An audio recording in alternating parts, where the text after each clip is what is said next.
Yes, please.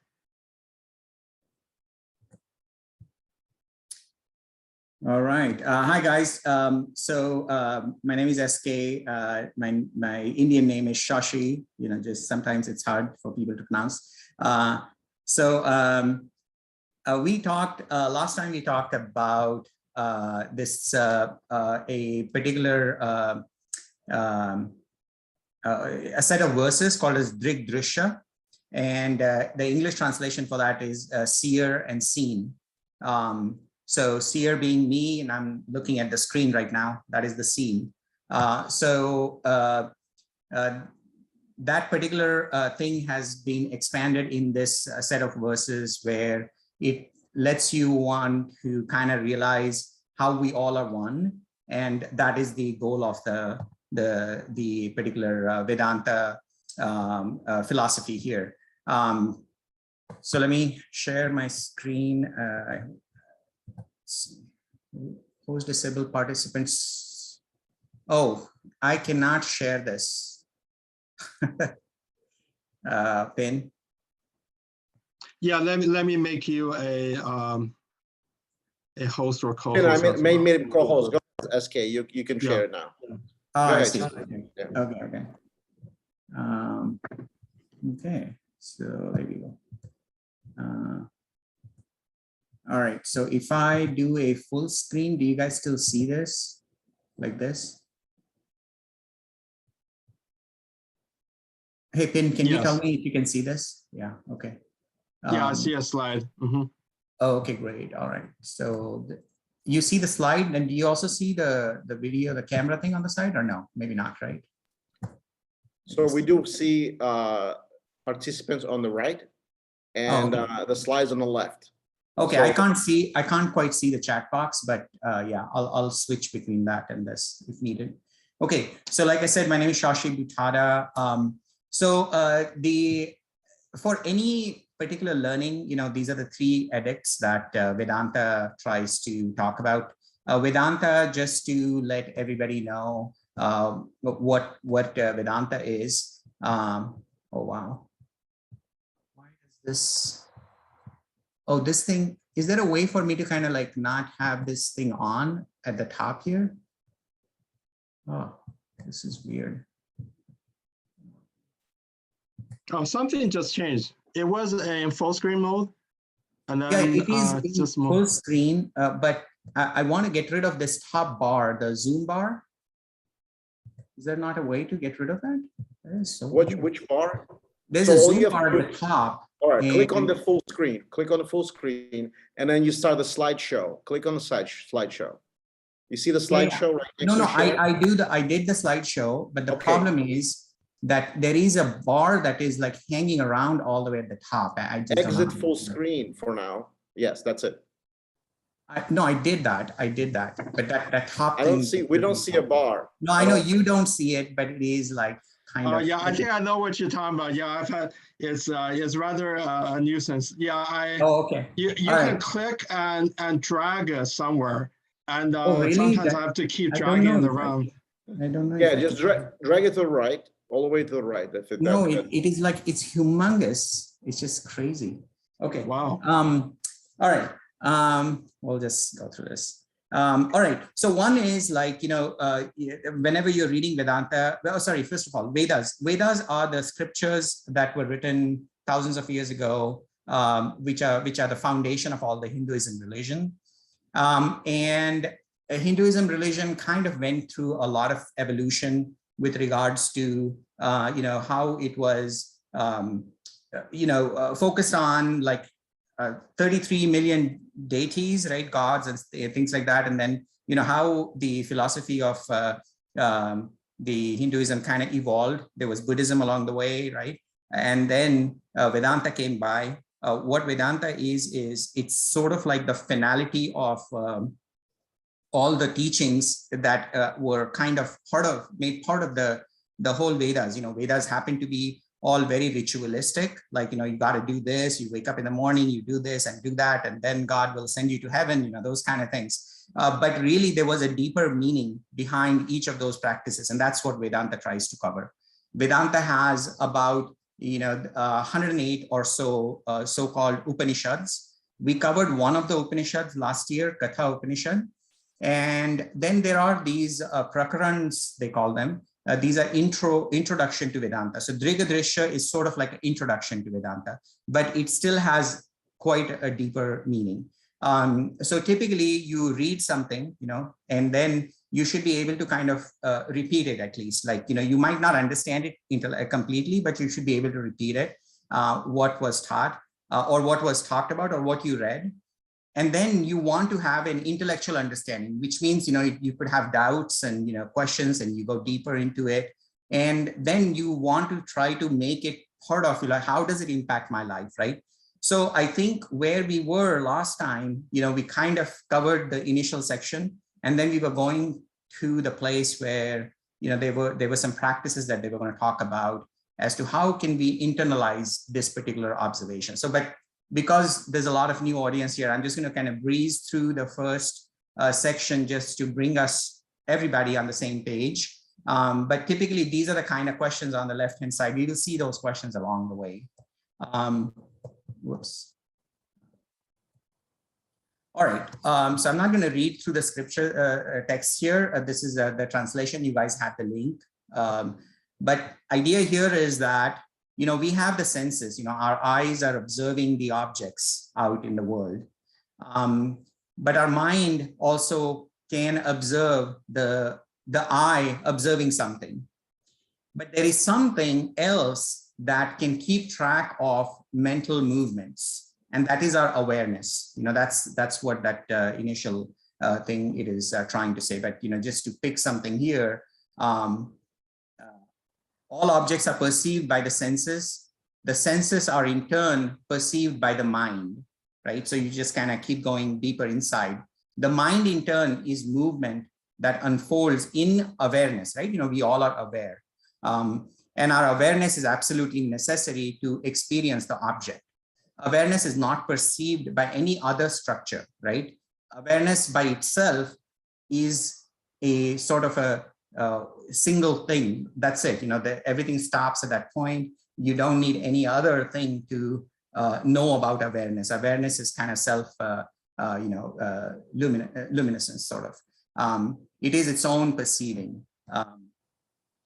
So if you look at this stuff, right, even if you just look at your eyes and you look at the objects that it can see, so the eye is the seer, and the seen are many different things, right? So seer and seen are different, right? So these are the fundamentals of today what we're going to talk about, right? The philosophy here. There is a separation between the seer and the seen. Seen are different. Seer is always one, right? If you look at our eye, it's a one unity of a thing that can see many things, right? The objects that you're seeing can be changing, like whatever the scene out there is changing, but your eye stays constant. It doesn't impact your eye per se, right? So those are the three fundamental things about seer and seen. Seer will never become the seen, right? We cannot see, our eye cannot see itself, but the eye can see something else. And that same thing can be applied now to the mind, right? Let's say your eye is hurting. Your mind knows about my vision is blurry or whatever, right? It just keeps going back all the way up to the consciousness. So one of the very fundamental thing about Vedanta, or the specific philosophy that we are talking about here, is Advaita, or non-dualism, is that objects that keep changing are considered to be not real. So everything that we see, our bodies keep changing, outside world is changing, things are changing. Hence, they are not real. They are false objects. They are not the reality, the truth. The only thing that we can honestly say that we know for truth, this is available for us, is our awareness. That's it, right? So but there is a tendency, the monkey on the side is trying to show, he is trying to grab something from that pot, and his hand is holding something in there. and he is not letting it go. And so we will see how that kind of is the reason for life's sufferings. At least that's what Advaita believes. Now, we are supposed to be that awareness, right? That infinitude, but we don't feel that. Why is that? We still feel like, this is me, my body, my mind, that is me.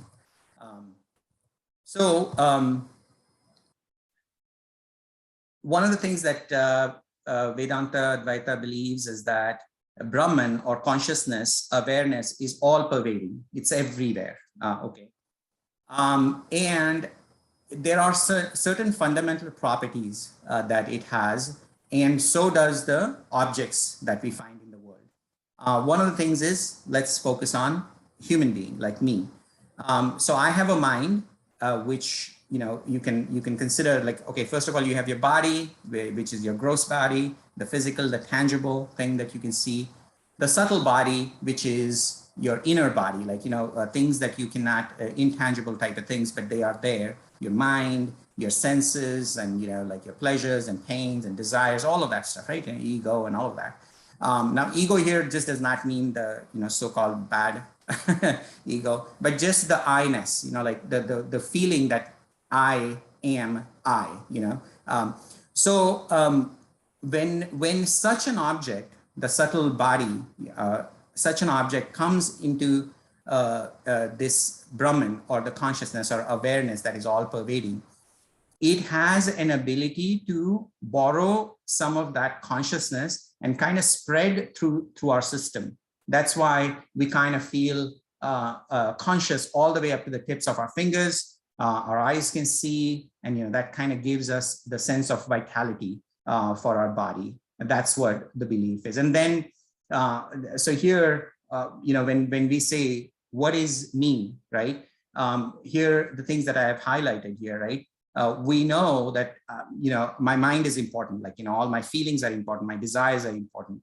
And so is my body. I feel like I'm connected to my body. I feel like I'm connected to my mind, but I can always take a third-party perspective of myself. Like, I can always look at myself. That is that awareness, right? I can say, hey, look, I'm talking about Vedanta. Like, I can observe myself talking right now. So that is that awareness, right? So we have these three connections that kind of define me, right?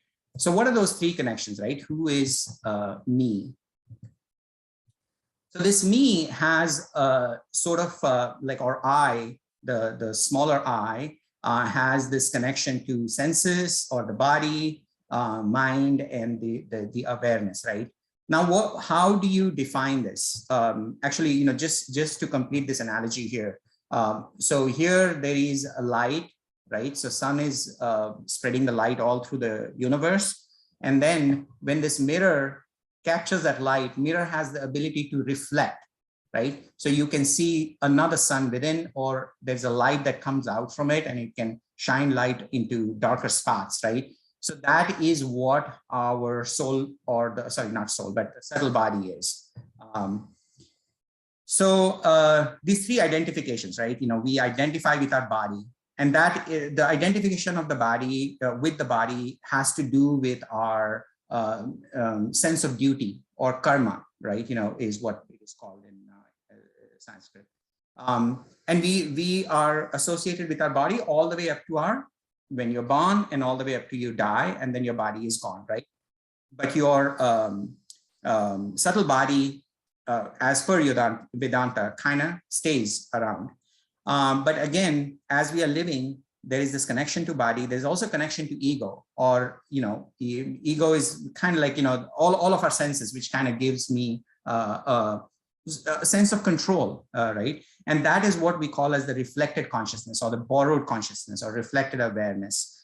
Now, one of the key things about this reflected consciousness is, if you notice, you are conscious during wakeful state, right? We are conscious right now. Hopefully nobody's sleeping. The next is, when we are sleeping, we are dreaming. That is another type of consciousness, right? It's kind of imaginary, but it is there. The consciousness is there. But when you go into deep sleep, Vedanta believes that, what would we normally say is that we are not conscious when we are in deep sleep. But what Vedanta believes is that the consciousness, you're aware of the sense of not sensing anything. So your mind has shut down, or your senses have shut down in that deep sleep. But the consciousness is still alive, right? Your reflected consciousness is gone because your mind has shut down, right? So that is that connection to the ego. And then there is this sense of sentience, right? And also the awareness, basically, right? We feel like there's something unique about us, the fact that, we can understand something versus, let's say, a wax statue of us that is standing. There is something uniquely different about, like, you can see if there is something lively about a person versus a robot, right? There's something, a certain quality to it.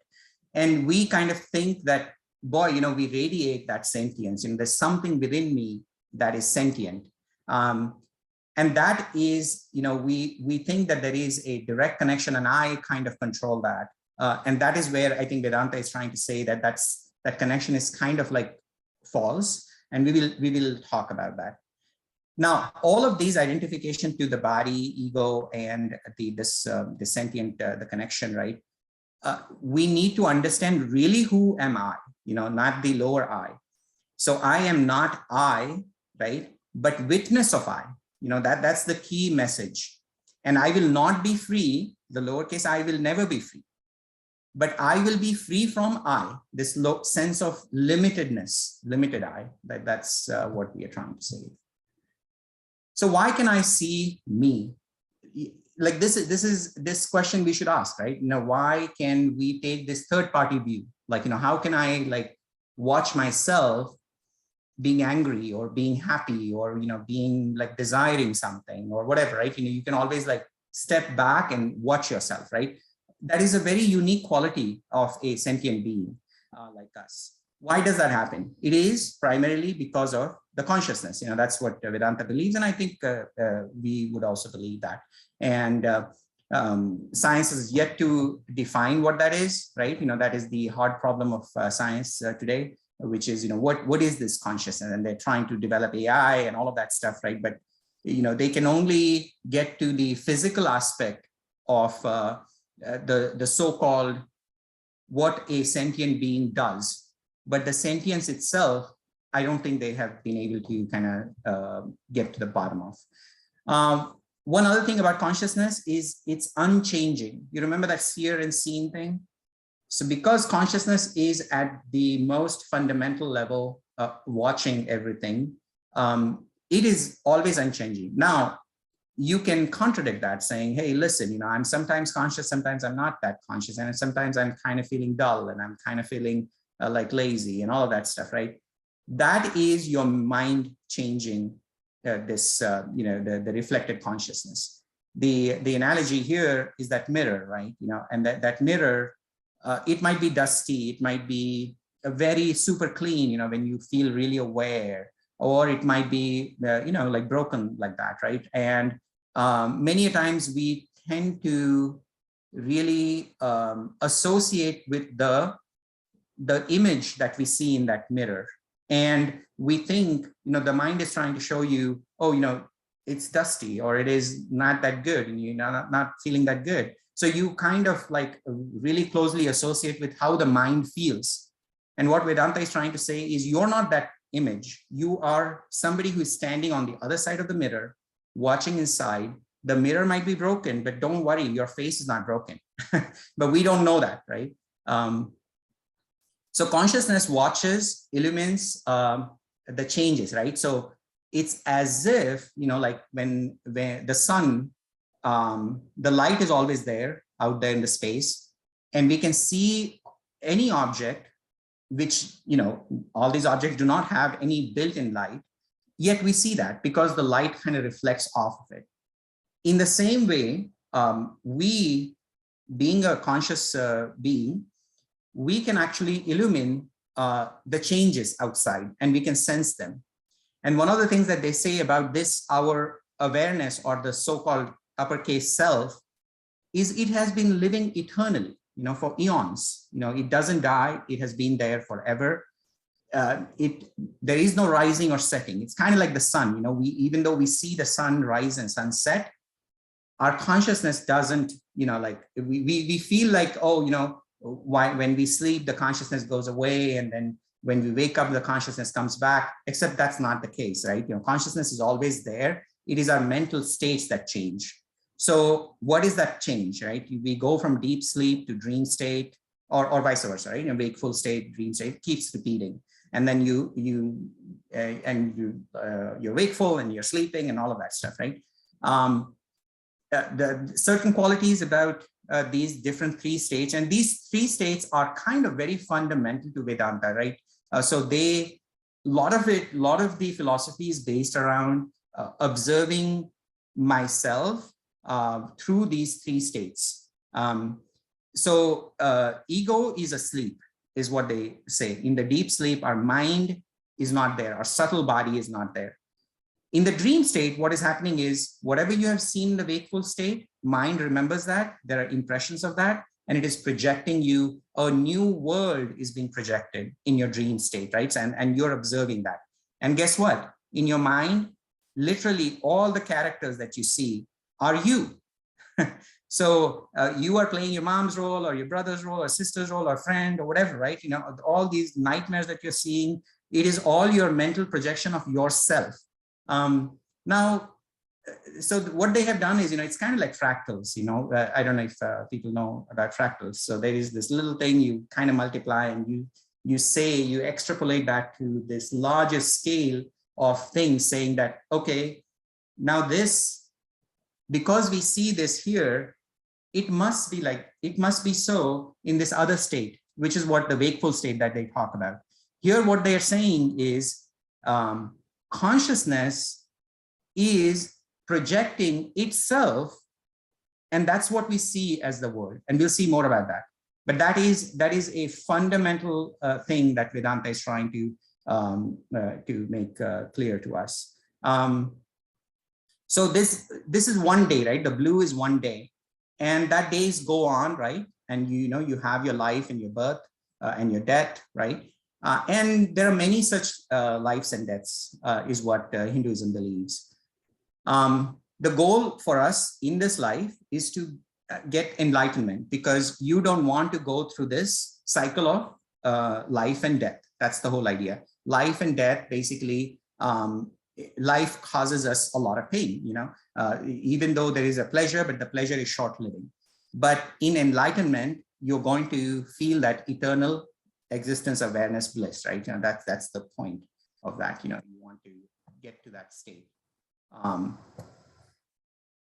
So now the question arises in our mind is, well, am I this body or my mind, right? So in Hinduism, they believe we are a physical body, as we saw when we are born.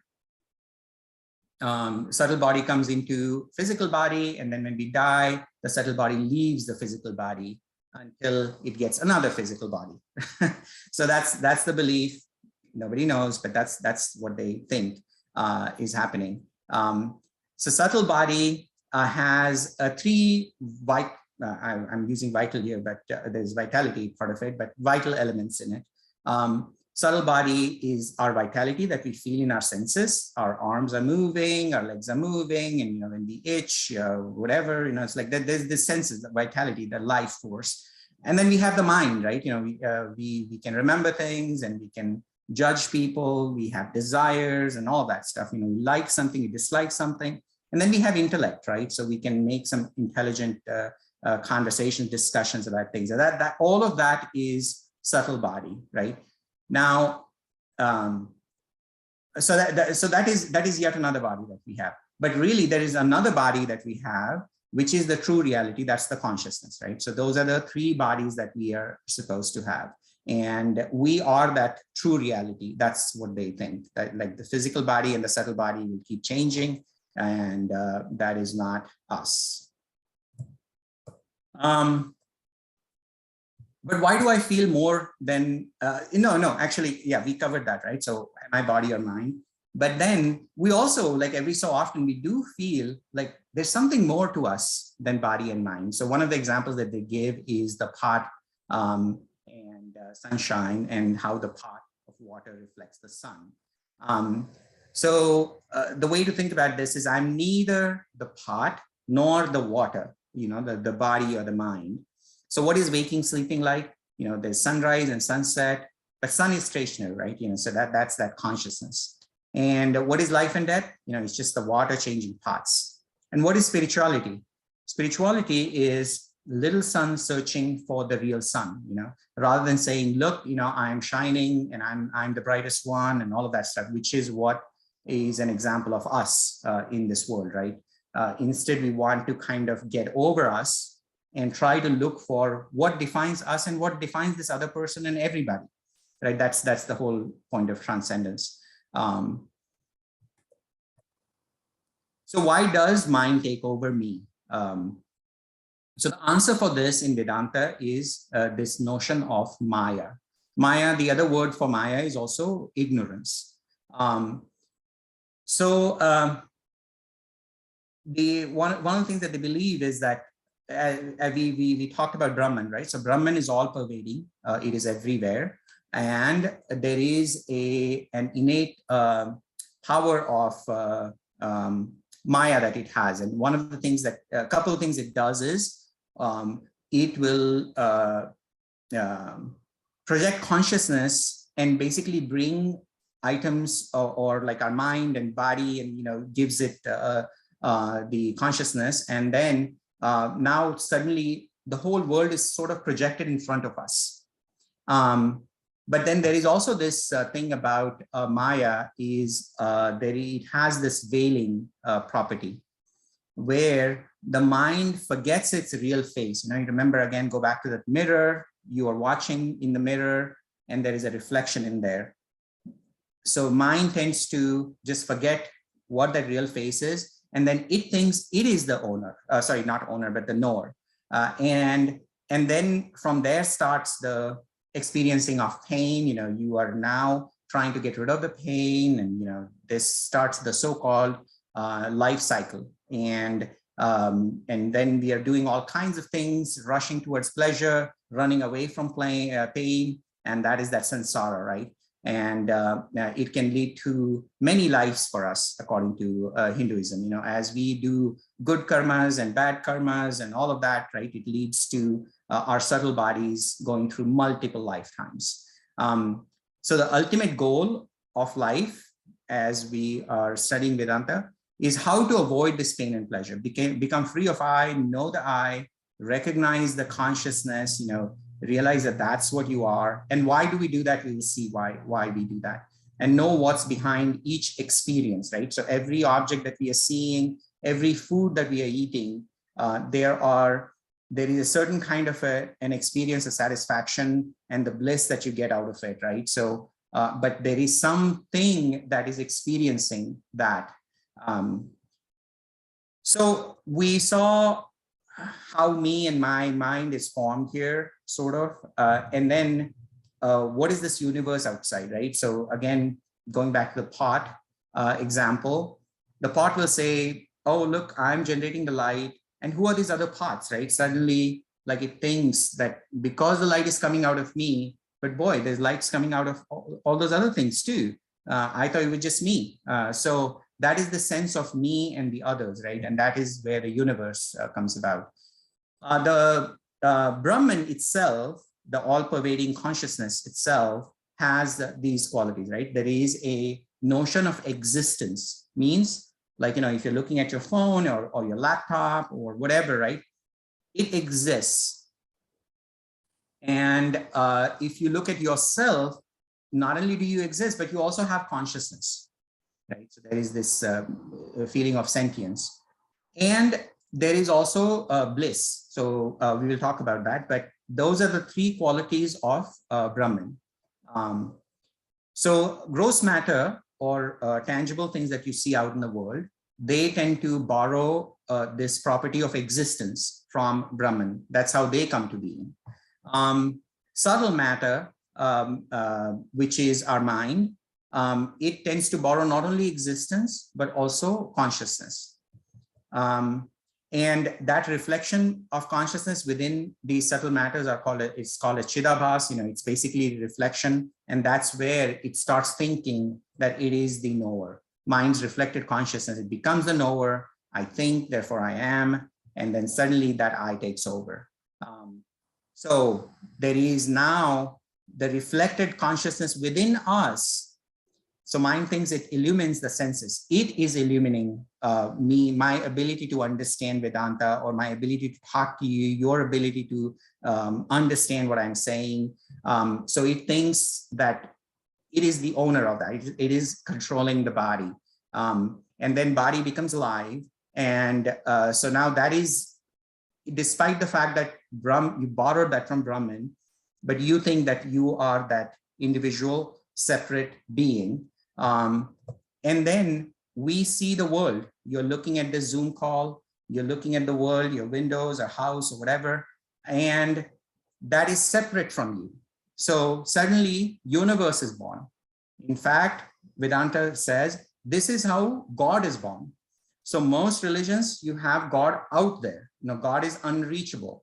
So I am here, I can only pray for God, and God is out there. But really, here I'm focusing more on consciousness, but really what they're trying to say is that's the God, right? That the God is within us. And, once you realize that Brahman is everywhere, inside and outside, you will have a different understanding of God. But we're not talking about God here.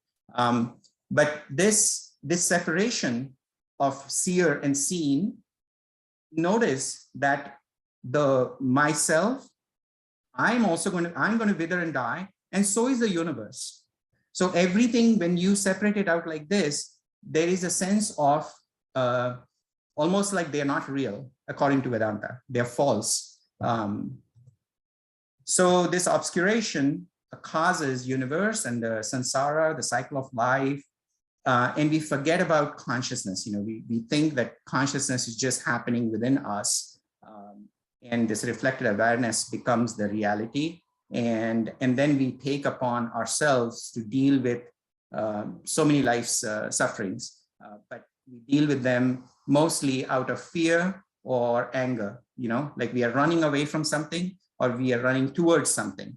And they both tend to lead to suffering. We think that we are going to get some happiness out of the pleasure that we are running towards, but that tends to end. And then that's why, you kind of feel sad once it ends. So now, and that's what that mirror, so you are looking at the reflection, and mirror might be dusty sometimes, it might be broken, and you kind of associate with that broken image in there.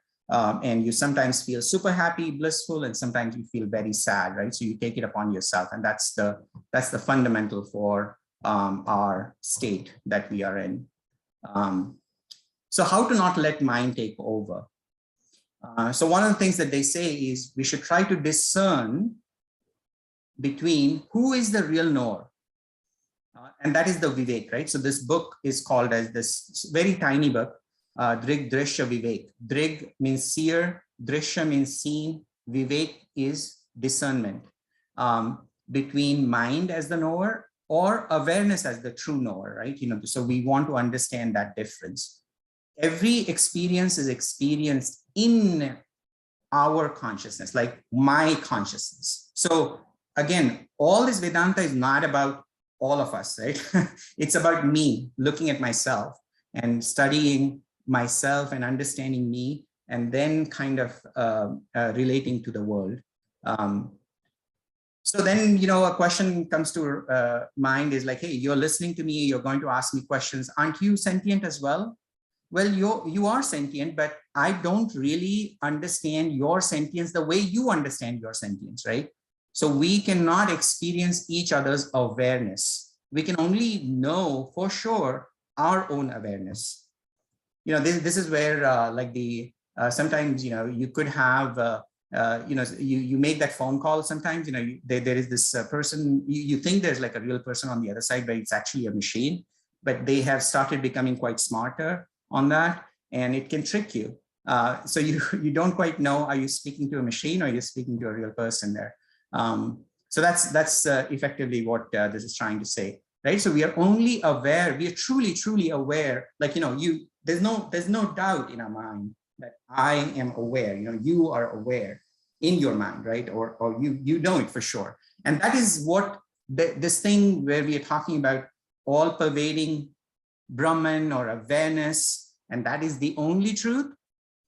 This is not some like, oh, you got to believe it. No, there's no need to believe it. You know it. You know it. Fundamental reality of us is that awareness. That is the only truth that we know for sure, 100%. Yes, it is there.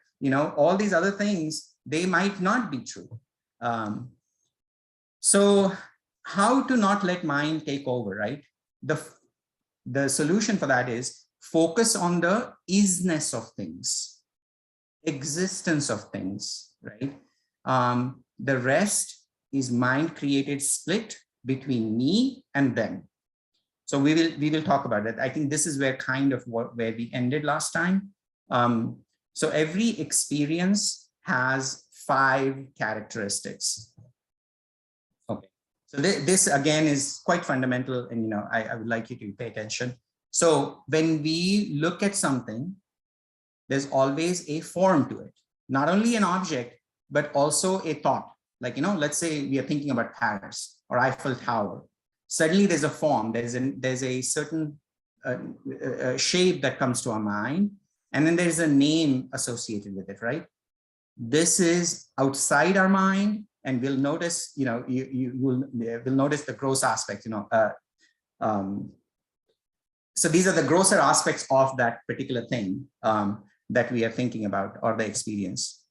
And this is that veiling power of Maya, right? So this is where we need to kind of break away from that. There are these 2 characteristics of the object where it is always going to have a form and name. So we want to kind of defocus on this aspect. Yes, it's an identity. It is good for transaction, day-to-day transaction. Awesome. I'm called SK or Shashi. I have a name. So that's it. That's it. Now you just defocus that. Then you focus on these other 3 qualities about anything. The fact that it exists, it's cognizable. There is certain attractiveness. Yes, there are repulsive things as well, and we'll talk about that. This attractiveness, you need to understand not so much from pleasure perspective, but just the fact that it is a being, like you could be watching a flower, you could be watching any dumb object, anything, table, whatever, a phone or anything. There's something unique about the fact that you can, it is useful for you, it is there, it is available. It might not be useful for you either. So, but it is the fact that it is cognizable. There's something great about that. And what is the ground on which you can get all those experiences? It is your awareness. And these are the subtle aspects of that object, right? These are not we're not talking about the form or the shape or the name, but there is something about it that, you can just kind of feel it. And the idea is to kind of focus on that. This is that Brahmans, or the consciousness, existence, sentience, bliss, or Satchit Anand, that is all pervading. Everything has that. Your pillows, your sofa, your door, everything, your brother, your sister, people you hate, people you love, everything. Now, the people you hate, right, or things that you object or you find repulsive, the idea is for you to get to a state, that's where enlightenment comes about, is you're going to get to an equanimous state to experience bliss. Bliss is not pleasure or repulsiveness, right? That's not what it is. It is a state of mind where you are going to be okay with it and you're going to deal with the situation, right? You're not going to run away from it because you find it repulsive, or you're not going to go hug it because you love it or like it. It's going to give you pleasure. That's what it is trying to talk about. And you want to focus on these 3 things about anything. And now suddenly you go away from this sense or mind control our daily living to consciousness, or you start seeing Brahman into things, or you start seeing the consciousness into things. So how to feel this oneness, right? So there are certain things that they talk about, the meditations. The point is that we want to see Brahman everywhere. There are different kinds of meditations in Hindu practices. You must have heard of yoga, yogic style meditations, where you concentrate on be it an object or an activity or a thought, or Om, for example, and you kind of keep off other distracting thoughts, right? And you bring your mind back to that Om, that thing. Buddhist meditation is slightly different, where you let the phenomena arise, let the thought arise, but you just watch it. Like you don't go back to Om or anything like that. So it's more about mindfulness. So those were the two styles of meditations that a lot of people are familiar with. Here we are talking about the Vedantic meditation. Vedantic meditation involves developing the distance between self and mind. So you are trying to get that third-party perspective on everything. So you're trying to watch yourself, in that awareness that there is something happening. Focus on objects existent, we talked about this. So there are different kinds of meditations that they talk about. There is this internal meditation where, so there's internal and external. And there's a lot of similarity, except that one is internal and the other is external, right? So we'll talk a little bit about this. Internal with object. So what the idea here is, you can choose to sit down, or you could be standing, you could be walking. The object here internal, in the sense of internal, it means a thought. So thought is also an object in Vedanta world. So you let the thought come about in your mind, and the thought could be, it doesn't have to be a good thought. It could be a desire. It could be, actually, if you look at the actual scripture, the Sanskrit scripture, it uses the word kama. Kama means it could be, might as well be sexual desire. It could be anything. It could be whatever. But when that thought arises, you switch your thinking from that to like the awareness of that thought, right? So this is akin to like you are standing in front of the mirror. Now here the analogy is slightly different from the earlier mirror that we were talking about. Here, to know your face, you're using the mirror to realize, because you can't see your own face. So you look at the mirror and you say, okay, there's my face. So here you let the thought be a way for you to realize, hey, look, I'm thinking that thought. And now you suddenly are switching from the mind that is trying to run towards that desire or that thought to the fact that you are becoming aware of that thought. And that's it. That's all you have to do. And then next is, you can drop the thought. Basically, don't let the objects, if they come, that's fine. Eventually your mind is not going to bring up the thoughts.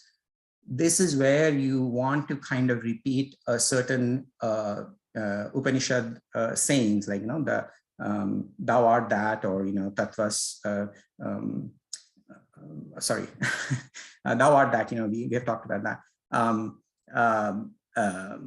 So here what you want to repeat to yourself is that the awareness that I am, I'm not attached to anything. I am eternal, I'm self-luminous, I'm that Sat Chit Anand, I'm blissful, right?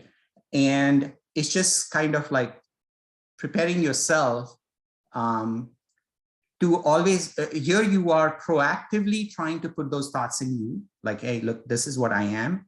And then, it becomes your reality. So this is where you're trying to internalize what you have learned about the Brahman. And slowly what will happen is you don't even have to say that.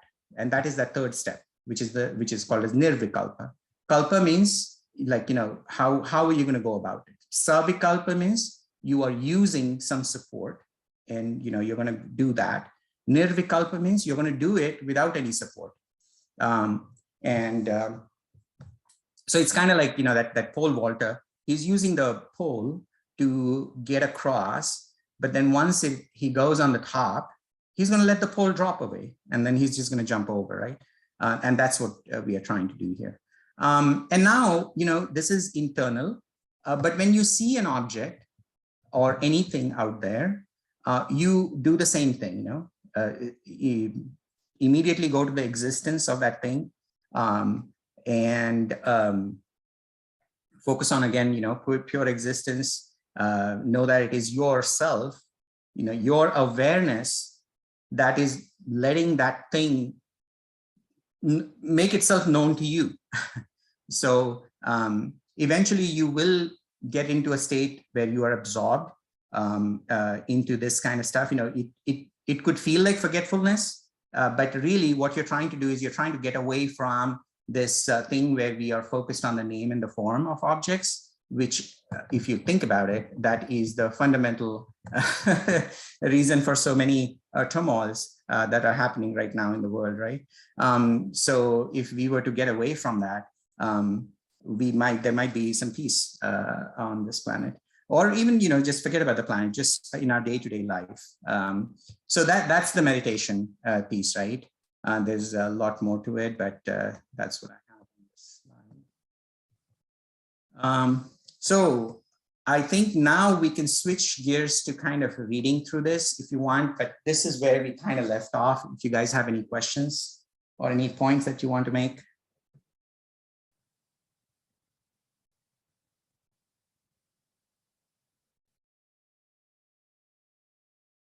I can't hear anybody. Uh-oh.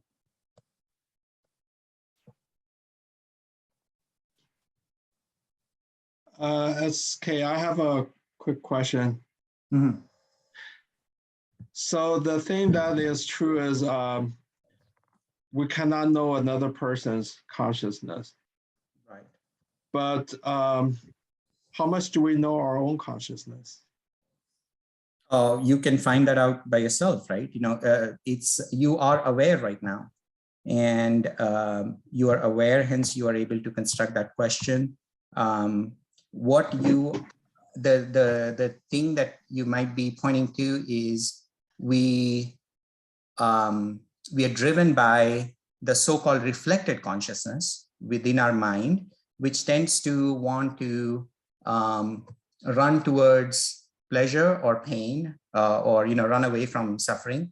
But our deeper sense of awareness, we are not familiar with that, but we sort of have a reflected understanding of that, the reflection of it. So the fact that we are aware and we understand what we are talking about, and every so often we can step away from, I can, in my mind, I can actually say, hey, look, Shashi is talking right now. So you can do that too, right, yourself.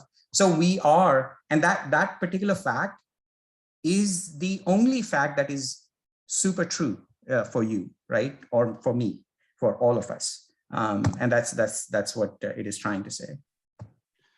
And it is building the whole philosophy at any moment. Yeah. Sorry. Yeah. At any moment, there's a lot of noise in our thoughts. There's a lot of random thoughts. Right. Where does that fall in this whole construct? Right. And so the random thoughts, that falls in the realm of mind. So if you remember that diagram of awareness, mind, and senses, and then the objects. So our mind sort of takes over everything. And then the thoughts are floating in the mind, and random thoughts are floating, and we can observe ourselves. Let's say you're getting angry at something, right? What is the impulsive thing to do is blurt out or yell at the other person or whatever, right? And that's what the mental mind-driven process would be, right? But you could also step away from that, say, look, that's an angry thought. And now suddenly you've created that split between you and the mind. So you're aware of your anger, and you can now, decide what you want to do. Right. So that is what it is trying to say. And that those random thoughts that you're talking about, all the thoughts are just fleeting. They are unreal, according to Vedanta. All of anything that comes and goes is unreal. It is false. The only real thing is your awareness of that thought, or of the fact that you're on the Zoom call, you're talking to Shashi, all of this is your awareness. That is the only true thing. Thank you. That's really helpful. If I may ask just one quick follow-up. So like when I'm talking to you, right, there's actually 3 conversations going on at the very least. I'm talking to you. I'm also talking to myself silently. And you're also talking to yourself silently. Because I ask a question in your mind, you're asking yourself how to answer my question. Right. So are all these entities that are talking, are they all in the mind department? Yeah, they are. And that is many me's. So we have so many me's within us. And the idea is that there are lots of other interesting Upanishads, and we have not really touched upon this. This is a very introductory text. But the idea is, if you get really deeper with this kind of meditation, you will realize that any conversation can become blissful, or any activity can become blissful when you are 100% there, right?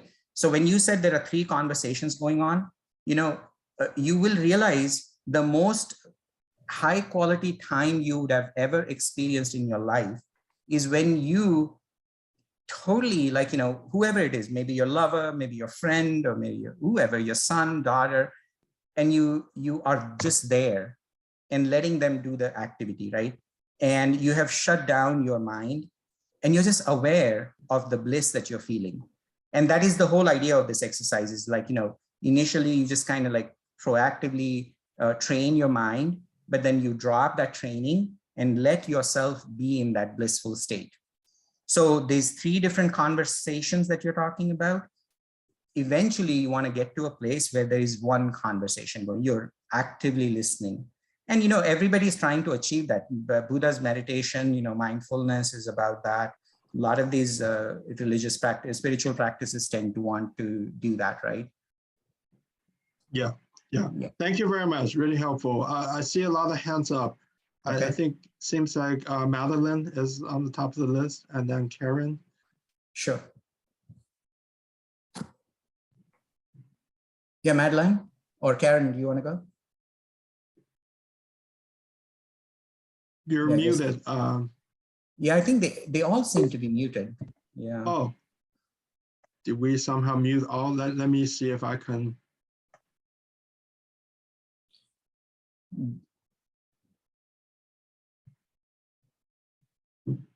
Yeah, so this is what we covered in the first section, right? So we really want to get to the new parts of this lecture. And then there is 42 verses. So we are at 30 right now. I think Madeline's unmuted now, as far as I can see. Yeah, I'm unmuted. Yes, so I'm looking forward to getting to the second part. Yeah. I have a question. This is clearly the philosophy, and thank you for laying it out so clearly and going over it again. I'm wondering, it seems there seems to be quite a contrast.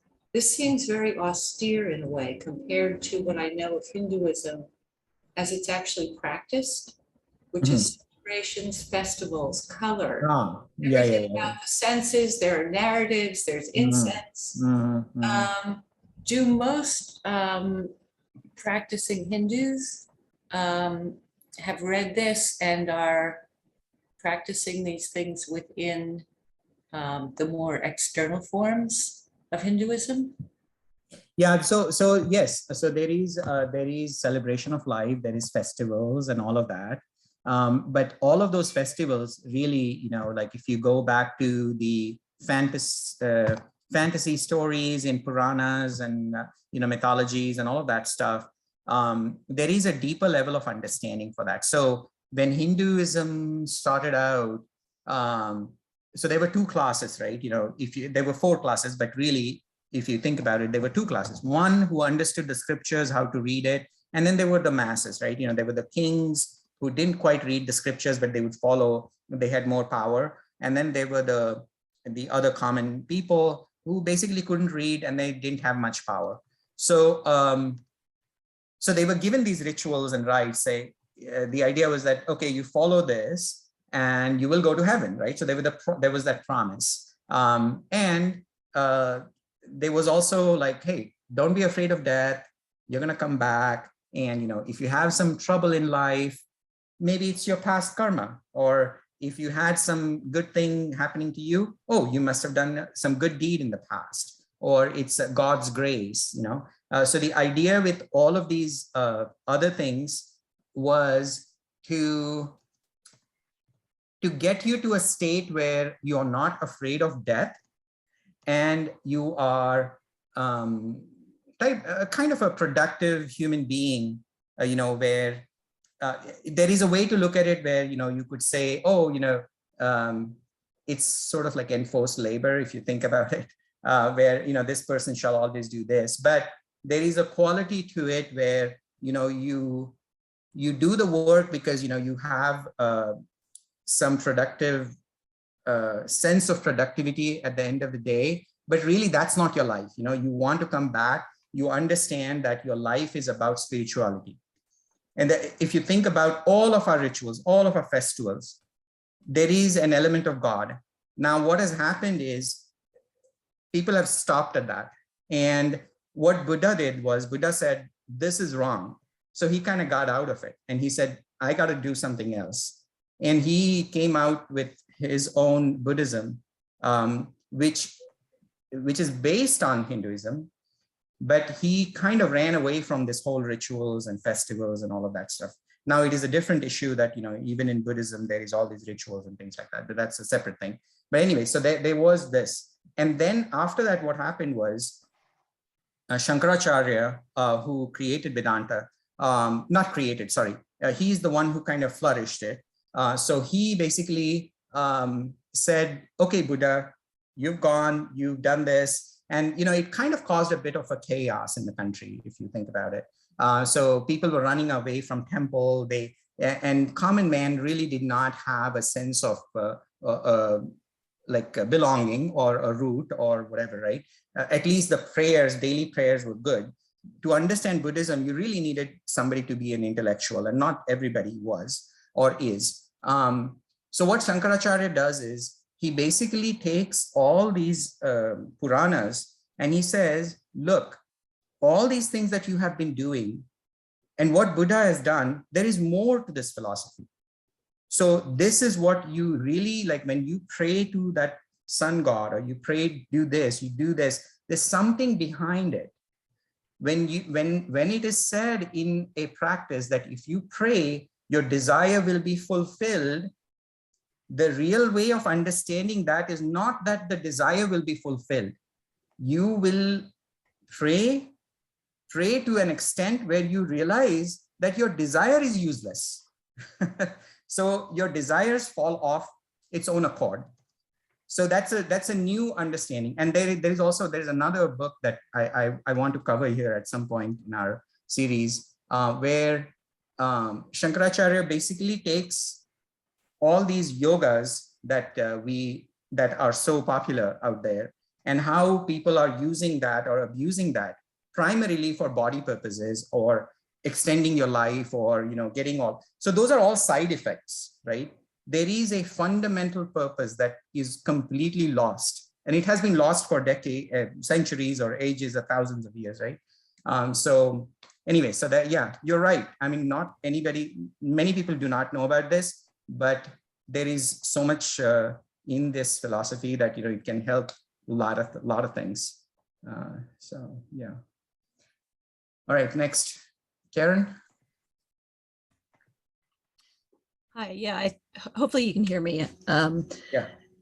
Yeah, I mean, I really do find this all fascinating, and I love the initial sort of progress where there's all these dualisms set up, or dualities between the I and the thing that the eye sees, and the mind and the I that the mind is aware of, and then the consciousness that is following the thoughts of the mind. Mm-hmm. I can see how you're sort of still pulling backwards and backwards to a unity, but it's precisely by setting up these dualisms and then asking the reader to side with the one that's more, sort of unified, the consciousness that's away from all these distinctions. But then how, I mean, can you review the motivation, I guess, for not then just leaving it as a dualism, right? That there's the consciousness and there's the world. Because I think in the supplemental reading, it says, like there's 4 ways to understand the relationship between object and consciousness.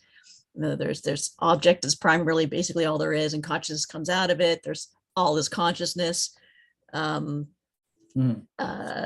is primary, and matter comes from that, but they're still distinct. I guess both are fundamental, but they're not the same. And then the last one it says is there's only one non-dual reality, and that is the consciousness, which seems like, well, wouldn't it be something different from the consciousness if it's but anyway, so how do you go from those dualisms back to that unity, and what's the motivation for then going and saying all these things that were not really us? Yes. But but at the end they're also consciousness. You I think you are on the program. You are actually right on the money there. Okay. So what you're doing is you're basically identifying the first part of the lecture. The first part of the whole thing, it tries to set up this duality. The reason we want to set up the duality is, there is Brahman within. So our private world that only we are aware of, we can observe that, and there is that Brahman within. But then we also want to find that Brahman outside, right? It is all this external world that we see, which is, according to Vedanta, unreal, but that is also a projection of the same Brahman. So there is that oneness, right? So that is the non-duality. So you go from duality, first of all, you are separating. So there are so many layers for our lives, right?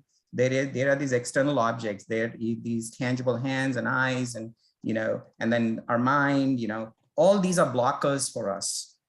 And then, we realize, boy, we are not the eyes, we are not this voice, we are not this mind, but there's something that allows us to do all of this.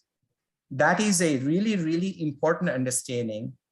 Once you get to that understanding, now we can talk about this other thing. Listen, that other Karen for me exists because I understand what she's saying. So it is as if my consciousness has somehow, allowed your existence. Not that you didn't exist before that, but there is something, there's a quality of similarity between us, or between all of us, the fact that we exist, the fact that we are sentient, all of that.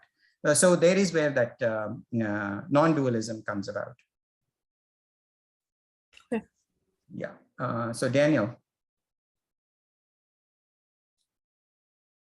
Thank you. Thanks for this introduction. Sure.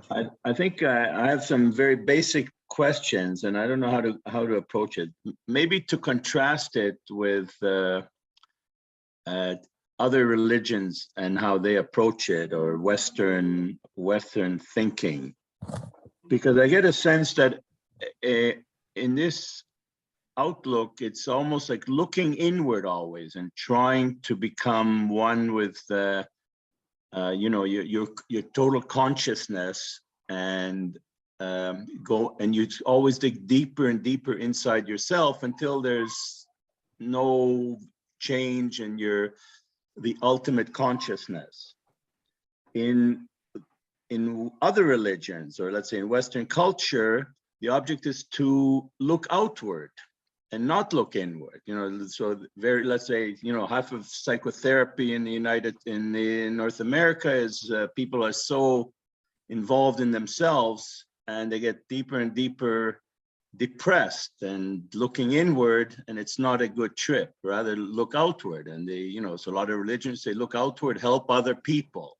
That's your salvation. That's your spirituality. That's where you ultimately become transcendent. So I'm trying to understand this better, just the contrasting, the total different approaches. Okay, I think I got the gist of your question. So that is actually quite a good observation, So this might make us more introvert. Why not be with the community? That's your question. So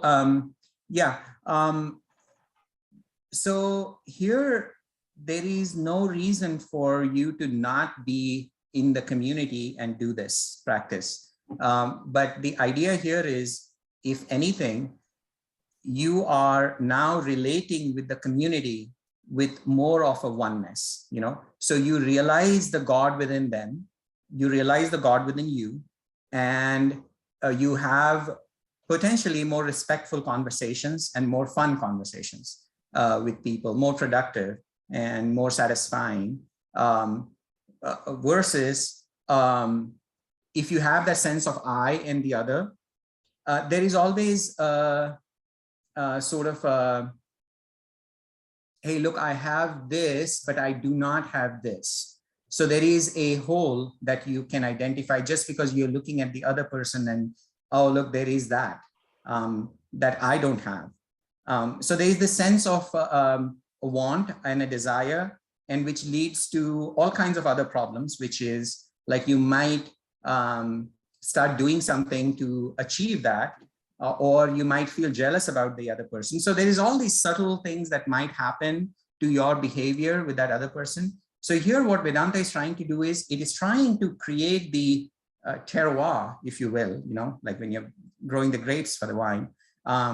So it is trying to create the ground so that you can be very fruitful in your presence in the community, anything that you're approaching.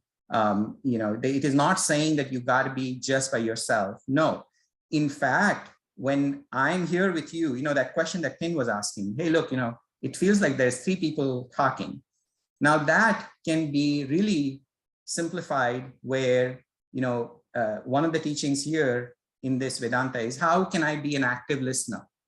Now here, if you go to a lot of management courses and stuff like that, there is a course on that. They talk about that, like, you want to speak like this, or you want to listen like this, or at least nod your head in a certain way to make the other person realize that you're listening to them, or whatever, right? But that is all external. How can you let that grow from inside? That way, the other person feels like you're being listened to, and there is a little more productive conversation. And that now you can do community practice, you can help out, you can do all of this. One of the really, really basic tenet about Advaita Vedanta is,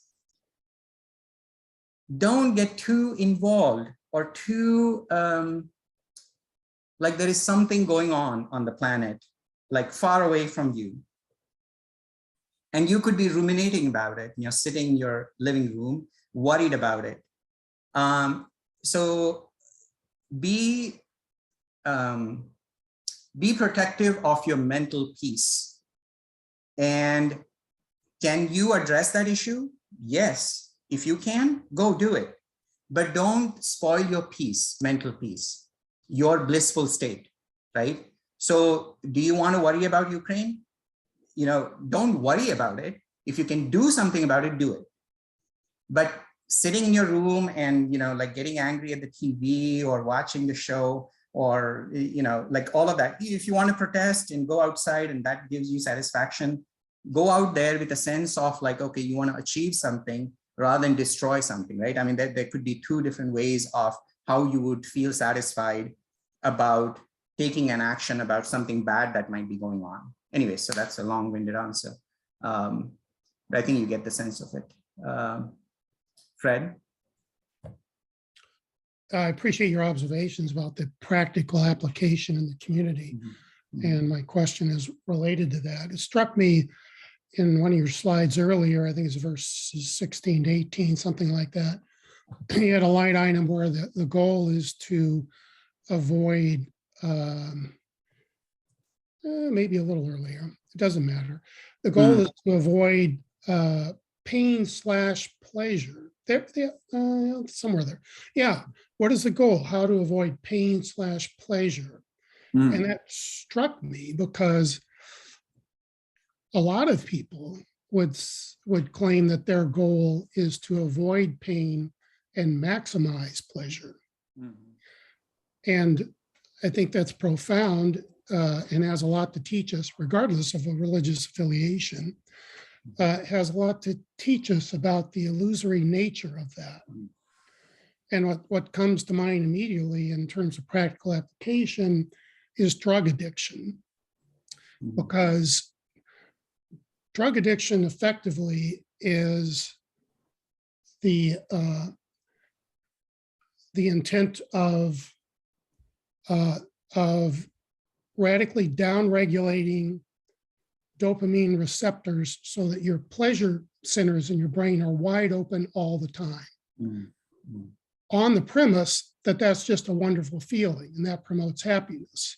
Right. And of course, we all know what the end result of that is. And that's tremendous pain. Not only does it take more and more hits to achieve lesser and lesser pleasure, but the pain is accentuated. Yes. Yeah. I know that that there have been fruitful programs, as an example of application, in prison for meditation. But the goal is simply to use meditation to reduce stress, and very practical application. And what I wonder is the possibility of interrupting this illusion earlier, namely among juvenile delinquents who suffer from drug addiction, to achieve a recognition, maybe simply by dialogue, saying it. Apparently, your goal is to maximize pleasure. What makes you think that allows you to avoid pain? What is the difference? What do you think is the difference between pleasure, want, desire, and bliss? And if the answer is, well, there's no difference at all, then maybe to clarify that that there might be something lacking, and provide real practical exercises in how to escape from this pain pleasure cycle, because these are smaller cycles that kind of mirror the larger cycles of life and death. How to escape these cycles and replace that incessant and futile attempt to capture pleasure with a recognition of a higher bliss. Yes, yeah, that is, yeah. I mean, that's and they in fact, like, I don't know if we ever talked about Bhagavad Gita here, but the story is happening on a battlefield, and the inner turmoil that he has, the main hero of the story, he basically is trying to fight his brother, and he might be potentially killing his uncle and grandfather and everybody and his whole clan effectively. And he is saying, oh, forget about that. I don't want to do this. And I just want to retire to a mountain and be a monk. I would rather do that. And I don't want to hurt my family. So Krishna, or one of our very beloved character in our mythologies, he basically talks about this, right? He says there are certain things, you are doing because you feel like you're going to get some pleasure out of it, or it might be painful, so you're running away from something. So both of those roads will lead to suffering. So you think you're going to be happy if you don't kill your uncle or whatever, and you're going to go out in the mountains and be a monk. you're going to be very disturbed, if you if you do that. And there's this whole thing that he goes into, kind of similar things. In fact, Bhagavad Gita is one of the fundamental texts for Vedanta and obviously Upanishad. So we also covered in Katha Upanishad, this thing is talked about, which is, that little kid is asking to the god of death. So there's this whole story. I mean, I don't want to go into that, but the idea is like, how do you want to transcend this sense of being angry at something or being fearful of something, right? So those are the two. Raga dvesha is what it is called, or you want to get something, desire for something or run away from something. So that's your pain pleasure, right? So they both lead to suffering. That's the fundamental nature of them. So preyas and shreyas is another word that they use in Sanskrit.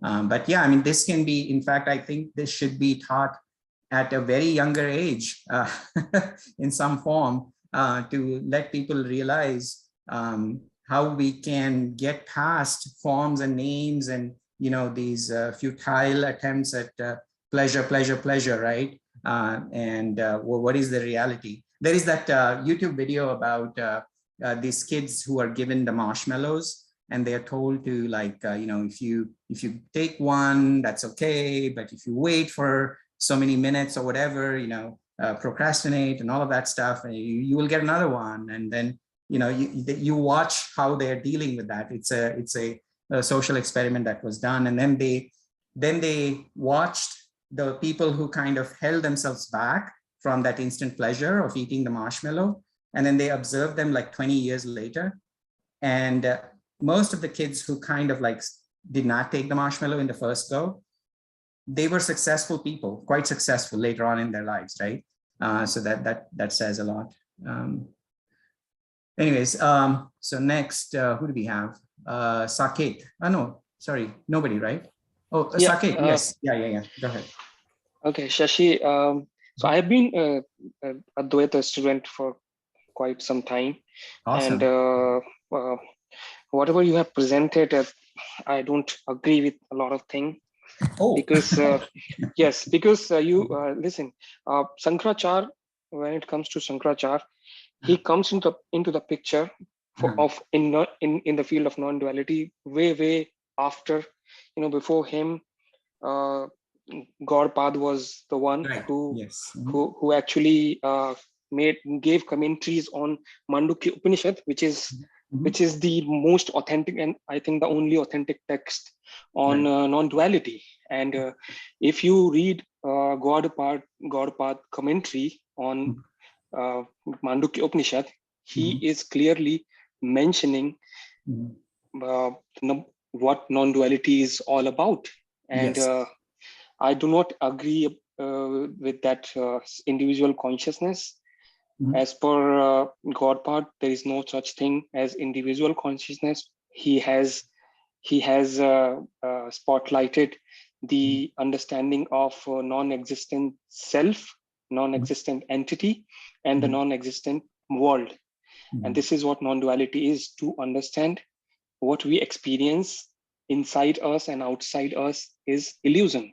And through non-duality, through this text, Mandukya Upanishad, and through three states, sleep, deep sleep, dream and wake, and with observation, one become aware of the illusion of external and internal world, and it drops, and with that the sense of me, sense of I drops, and what is left can't be experienced, can't be spoken about, and it is non-dual. That's why it is non-dual, because you cannot speak about it, you can't experience it. It is not consciousness, it is not awareness. Awareness is just knowing. It's another name of knowing. Okay. Yeah, so we are at 5:25, 5:26. Is there another question or point that you want to make, or can we move on? I think we have no other comments. No, I agree with you. So we are starting slow here. This is only our second lecture, we started with Katha Upanishad. There's a lot of depth to it, but I want to keep this not about Vedanta, but I look at Hinduism more from how can I use it in my life, right? Our lives are so different compared to back then when the scriptures were written. And also, I'm learning in my own pace, and there is a lot of depth to it, and I can barely touch upon basic things here in this group. Yeah, hopefully we go deeper and deeper. Anyways, so okay, moving on. Fred and Saket, you can turn your hands down. Thank you so much. All right, so let's get through this.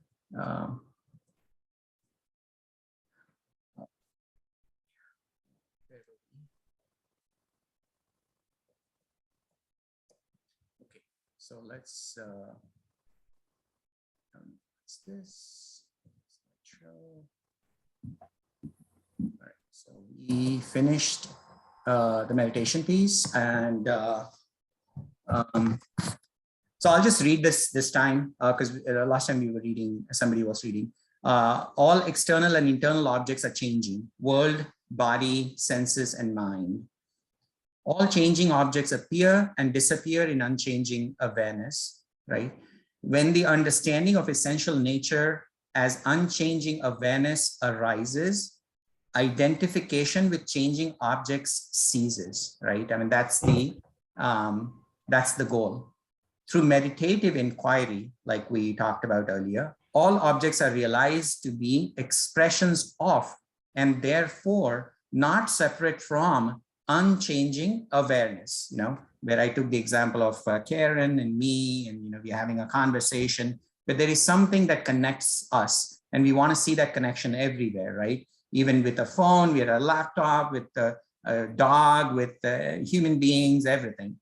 Constant abiding in this realization of the truth of oneness reveals that everything is only an expression of unchanging awareness. Constant abiding as awareness dissolves all misperceptions, right? So there is a perception which is derived from the form and the names, that is that Maya's veiling.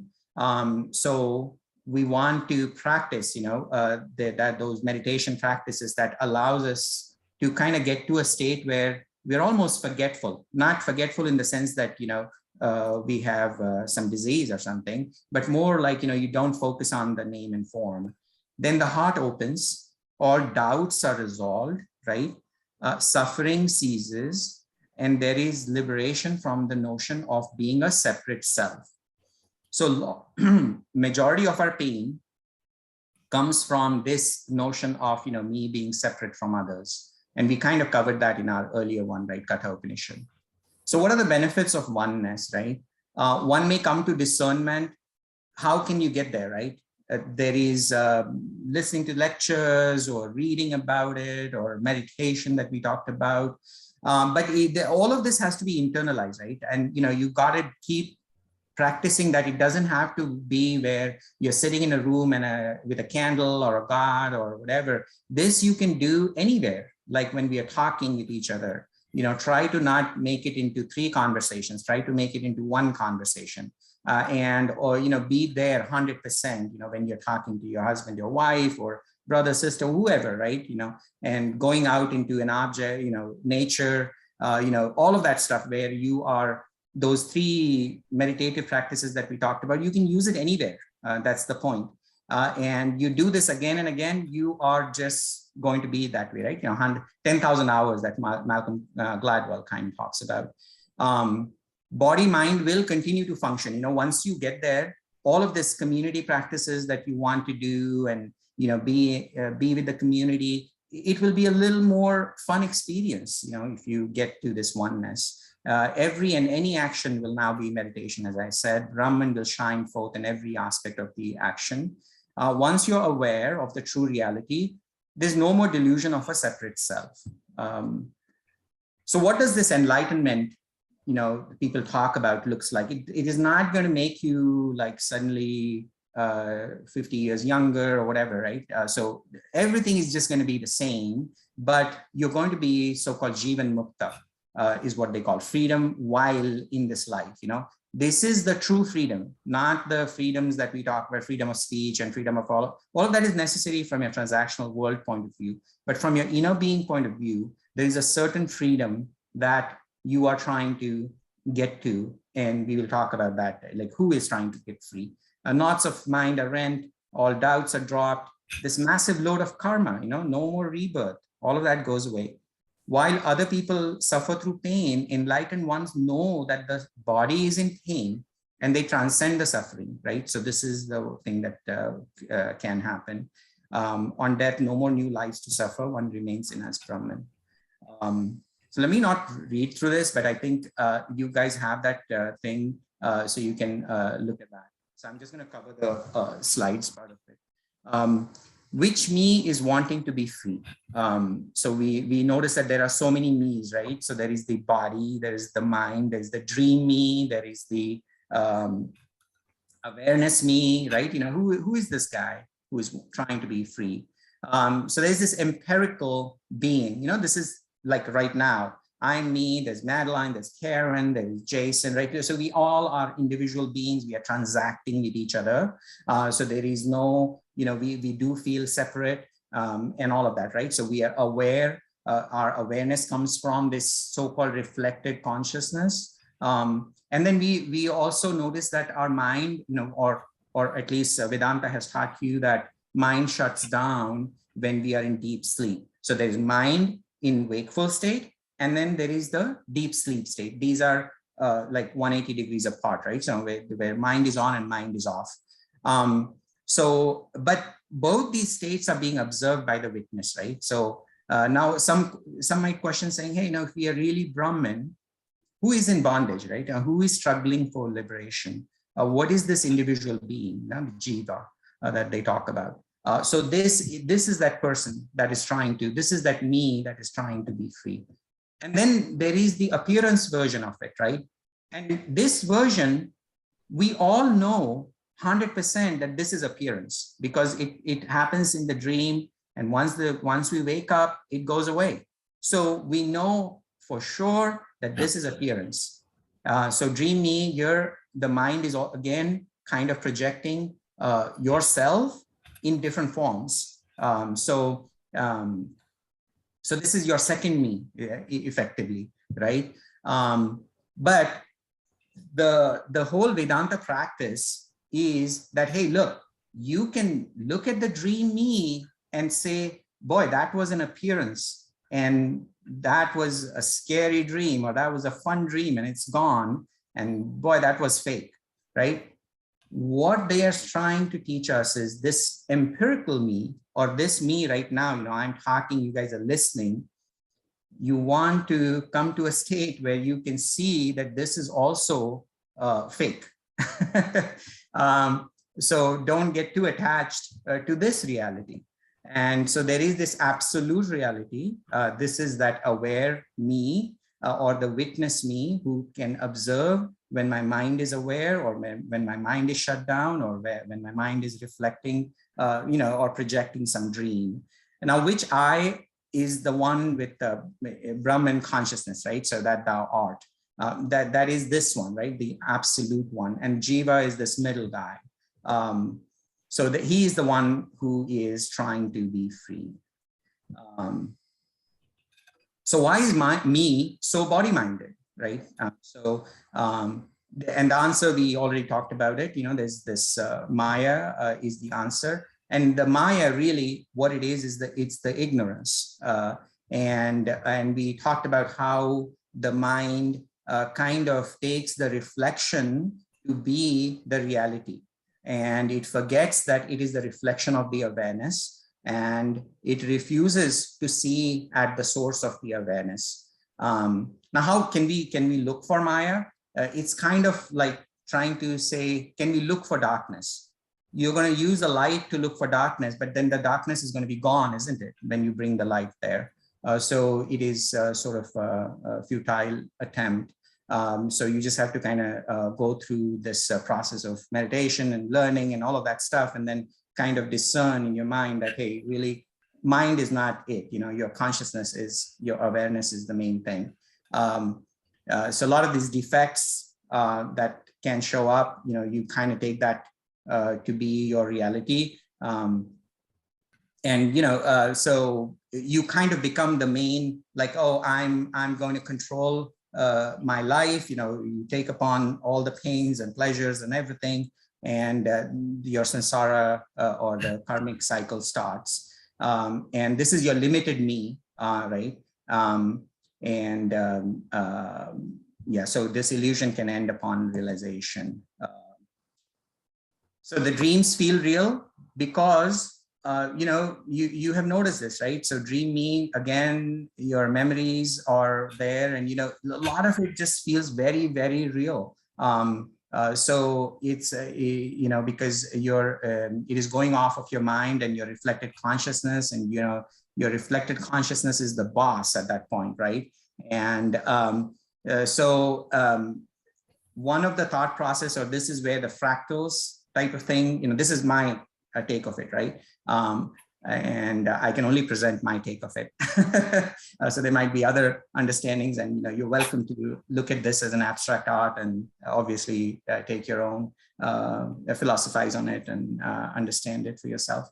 So the practical me understands that that dream me is illusory. And so the idea is how we can also look at that as a illusory self. I think this is kind of interesting. The qualities of water, such as wetness, fluidity, coldness, sweetness, wave, and foam, are inherent in water and are not separate from water except as conceptual names and forms. I mean, does that make sense? I mean, that is really, really like if you look at the ocean and there are waves, there is foam, and they all are basically water. That's what they're trying to say. And that's what consciousness is, right? So also being, consciousness, peace, and bliss, which are the natural characteristics of that awareness, appear to be inherent in the so-called separate selves that reside in the waking and dream states.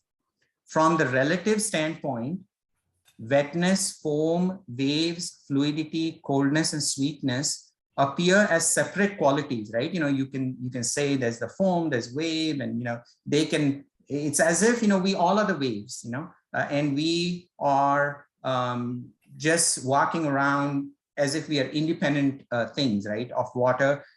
So too do I selves and objects appear to be separate qualities of awareness, right? But from the standpoint of awareness, there are no waking or dream selves that are separate from awareness. The characteristics of a separate self and a separate world are merely superimpositions upon undifferentiated awareness, right? It's unitary, it's everywhere. All differences like wetness, foam, wave, coldness, fluidity, and sweetness are non-separate characteristics of the underlying essence of water. The characteristics of water have no existence separate from the water from which they arise. All these characteristics appear and disappear in water. All characteristics of water are only aspects of their essential nature, which is water. So the guy who wrote these verses, right, Vidyarnya, he was an amazing person. Like he apparently was quite a politician, dignitary in the society, a very well-to-do person. But from knowledge perspective, he had very deeper knowledge of Vedanta. And he has written some amazing books, like there are some other things like Panchadashi, which at some point I would like to maybe have us read, and all of that stuff. So like this very short verses that he captures, it really captures the whole essence. Like if you don't know Vedanta, if you just read this, you kind of get a sense of what he's talking about. So who is this I that's aware of every me? Like there's so many me's, right? We read about the water, calm water, the wave, the foam, all are the same water, right? They only appear as separate entities. Yet how do we live? We are like that little wave has things to do. There are other bigger waves to compete with and other little waves to be scornful of, some waves to be friendly with, many waves to fight with, ultimately to go back into the ocean, right? So that's the that's the nature of all of this, but that's how we live. But we want to understand that we are that ocean. Why do I have so many me? But yes, we do have so many me's, but they are all in that the fundamental ground where all of this is happening is one, right? And that is what we need to remember, and that is what the meditation practices want us to do. And the Shakespearean quote is quite interesting here. Life's but a walking shadow, a poor player that struts and frets his hour upon the stage, and then is heard no more. It is a tale told by an idiot, full of sound and fury, signifying nothing. Yeah, you can take it that way, or you could say, hey, look, I'm awareness, and all of this is happening, and you can enjoy the play. So that is another way to look at it. So this is the last verse. Upon waking up from the dream state, all characteristics of the dreamer, such as existence and consciousness, dissolve, are realized to be only projections of the dreaming mind. Just so, upon awakening, all separate characteristics of the self dissolve and are realized to be only projections of non-dual awareness. As foam and wave have no existence separate from water, so also the entire universe consisting of the separate self and the objective world have no existence separate from non-dual awareness. In truth, all that exists is non-dual awareness, right? So everything is in awareness. So this is my last slide. Enlightened, wakeful, dreamful, whatever, even the enlightened state, it's not like something outside. Dream life is a projection of me. Wakeful life is also a projection, but it is a projection of the Brahman. Body mind continues, upon enlightenment, one realizes that I and others are the same bliss. So this layering of like existence, consciousness, and bliss is also really kind of interesting. It will need its own lecture series. So once you get to that state, right, you're not going to feel that emptiness or holes in your life. So there is not going to be any more desires. You will still be very functional, productive, all of that stuff, but you're not going to have desires to the extent that you're going to run behind or be greedy about something or be fearful of some other things, right? So no pain, no life that cycles. Drop the object of your experience, you get to non-dual awareness, that is Brahman, right? So anyways, yeah, we completed the talk here. This is our second part. So go ahead with any questions or anything, comments.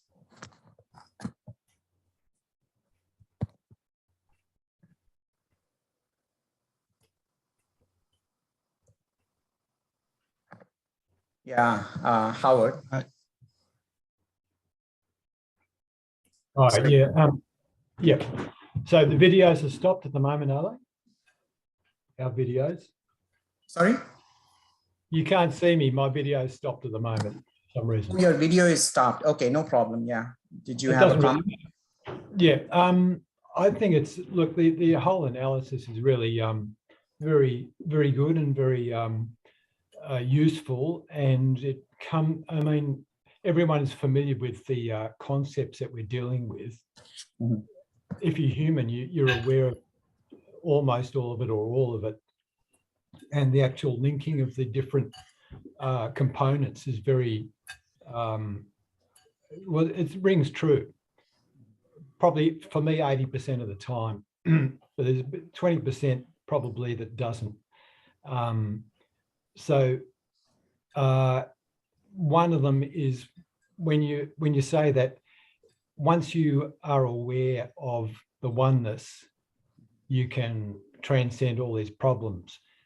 For me, I don't agree with that. I think you can, that is just a method of arriving at the truth, right? But truth is only one way of dealing with reality. Reality has a way of impinging on you, which the truth doesn't make you immune to. And yeah, anyway, that's one observation. And there are a few well, let me just make a quick comment on that. Yes, you're right. Your life's problems, your mortgage and your, None of that is going to go away just because you're enlightened. It stays, everything stays, but you get a mental sort of a different understanding of how to address that problem. And you're not going to be fearful of the situation, right? So there's yet another way for you to kind of like be a little more like you would address that problem not from a state of fear. So your pain, your life's problems, your body ache or anything, none of that is going away because you're enlightened. Everything is going to stay the same, but you will have a different understanding of how to deal with it. Yeah. Yeah. Well, I don't really agree with that, because the way the way to deal with your mortgage is to pay it off, or to yes, you still have to pay it off. Just because you're enlightened, they're not going to take it away. Yeah. Yeah. And that's always going to be the thing that's pressing you, not the oneness of everything. You know, it's a question of priority, and you as a living person and a human being that exists in a capitalist system.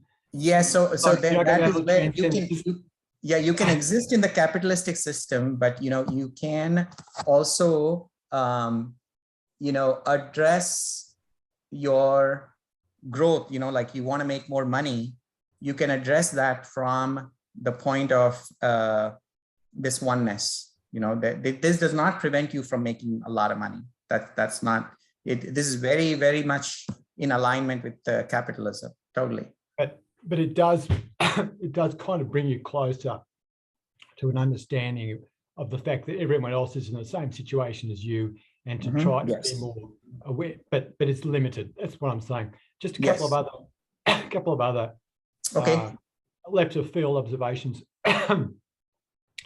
There's a song called "I Am the Walrus" by the Beatles, and that has a line, "I am he, as you are he, as we are all together." And I think that's an incredibly profound encapsulation of a lot of the philosophy. And if you just they were very much into Vedanta, by the way. Yeah. But I think it's a great way of encapsulating, because it encapsulates the fact that we're all one, but it also takes in the different aspects of subjectivity and objectivity in the form of I, he, if you ignore the gender, he and you. It just in two seemingly flippant verses. And the other really useful concept I've found in Western thought is the idea of the tree falling in the forest. And that, that is, in other words, when the tree falls in the forest, is there actually something happening unless someone sees it or senses it? Yeah. Right.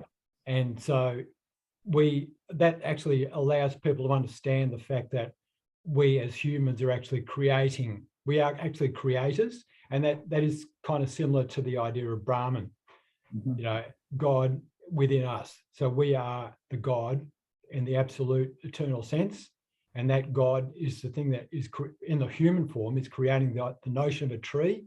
I think what you're pointing to is like the experience needs awareness, and if the tree falls, if there is nobody to experience it, it might not have been fallen. So experience requires awareness. Yeah, it's actually deeper than that, because the actual idea of a notion of a thing falling is a human abstraction of an event. You have to be human to see that, or some sort of living thing to actually appreciate that. So you're actually creating it, and if you extend that beyond the tree, you're actually creating the whole universe every time you sense something. And if you don't, and so the other thing is, if you don't sense it, then you haven't created it, and it doesn't exist. And the other thing is, for every person that senses something, there's another universe that's created. So in other words, we have multiple universes by the simple fact that we exist. Every person is a separate but interrelated universe with everyone else who has a separate universe. But the same goes for every living thing and possibly every inanimate thing. I'm not sure. Yep, you got it. So, all right. Next, Elena.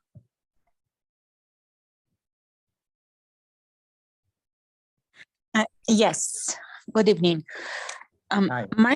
My question is, Shakti is the activating power energy. It's feminine, and it's similar to Chi. That's what I Googled out, and it just gives the rise of universe and the cosmos and everything that exists, physical.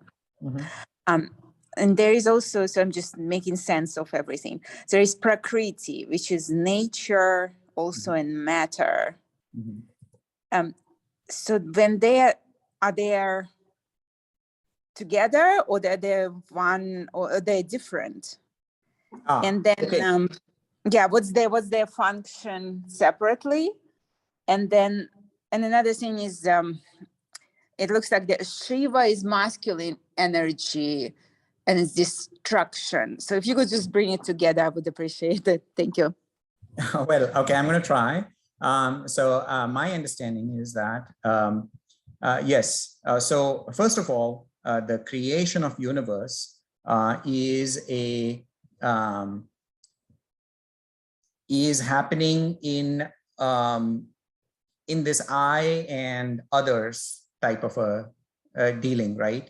And that happens sort of because of Maya, or the ignorance. But ignorance, the way we understand it, we have a negative connotation to it. But this cosmic ignorance that they are talking about, it kind of is creating the universe. It kind of makes us feel like this limited me, and then there's this world outside, and then this whole karmic cycle starts. And as part of that, now there is, so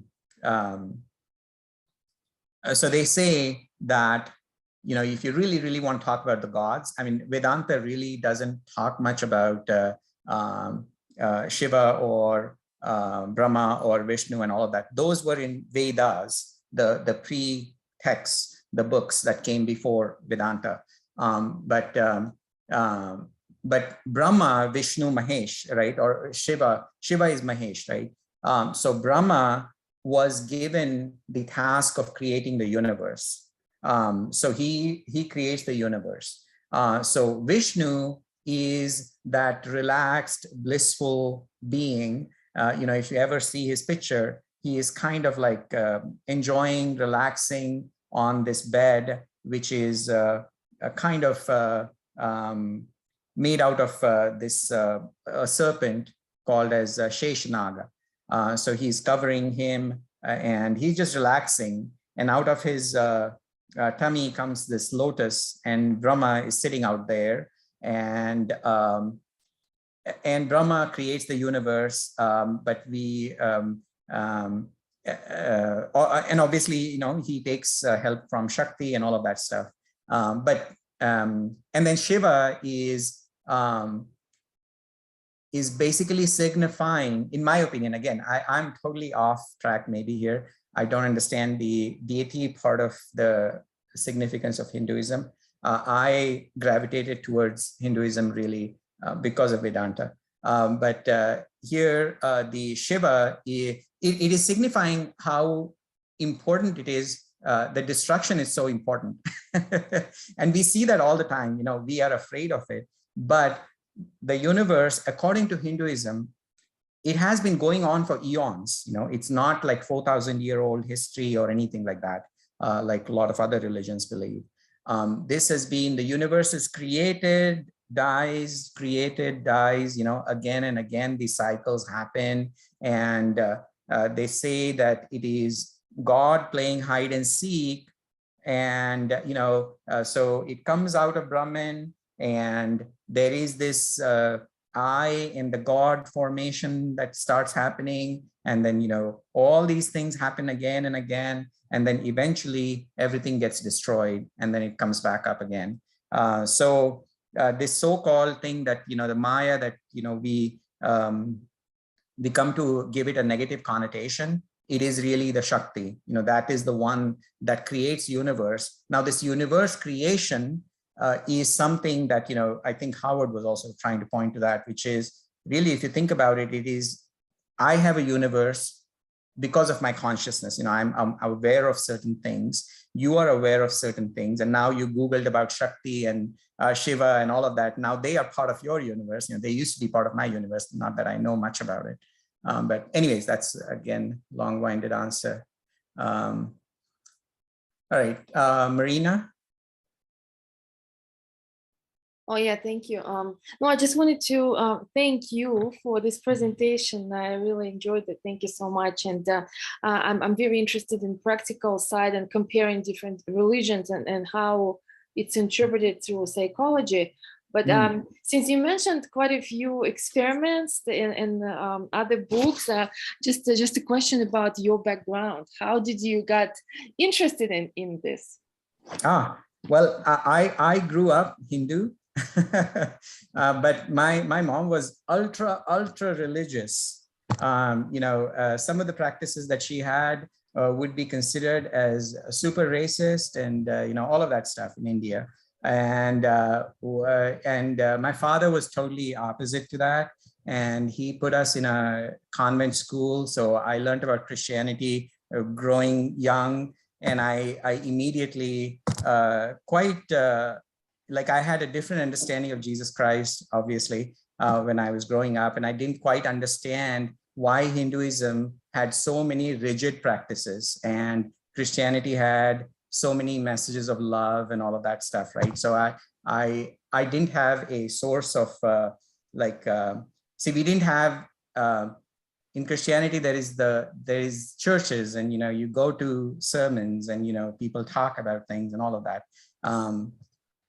I didn't have anything like that. If I asked any question to my mom, it's the response was always, this is like this and you have to do it. That's it. Don't ask too many questions. So it kind of turned me off.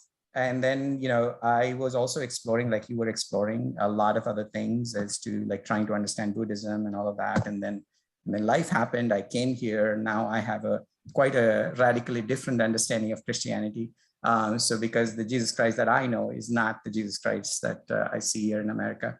Anyways, that's something else. But so I started dabbling into Joseph Campbell and Alan Watts. And when I listened to them, I had a totally new understanding of Hinduism. And I'm like, wow, this is amazing. Why didn't our parents teach us this?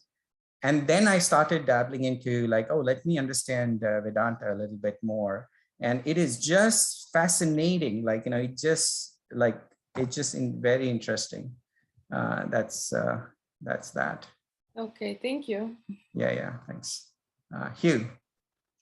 Yeah, one of the things that fascinates me about this group and everyone that's in it is that each person has a gem of information that can enlighten each and every one of us. And I feel like each of us takes our journey in different ways and through various experiences. Mm-hmm. But it all leads to the same quest. It reminds me, if you're in a body of water and you start to panic, then you end up drowning. Mm-hmm. But if you can just relax, you end up floating. And it's the same thing. We are so in this world. You were talking about world peace before, and it's just like we are so against each other. Yes. And we have missed the point of life and what life's meaning is about, because we are all flesh and blood walking through this earth, having an experience. And if we can just learn from one another, I think the world would be a better place. The most fundamental thing, which is existence, right? The mere fact that I can intelligently understand what you're saying, and you and I can relate with each other. That is so precious. Yeah. But we spend so much time on hatred and all of that. Yes, we spend so much time on racism and hatred. Yes. And